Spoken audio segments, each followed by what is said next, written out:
Давайте посмотрим на душевой поддон. Сейчас веду подготовку. Пропылесосил. То есть обеспылил, грунтанул. Есть такие моменты.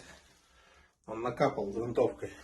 Неважно куда. На плитку, на ламинат. Нужно обязательно сразу же, когда закончили работы, аккуратно ее протереть. Если вы этого не сделаете, большая вероятность того, что будет непосредственно в этом месте пятно желтое, которое вы удалить не сможете. Также на окнах, также на примыканиях на каких-либо с деревяшкой. Поэтому протерли быстренько тряпочкой, взяли водичку, замыли влажненько и полностью удалили.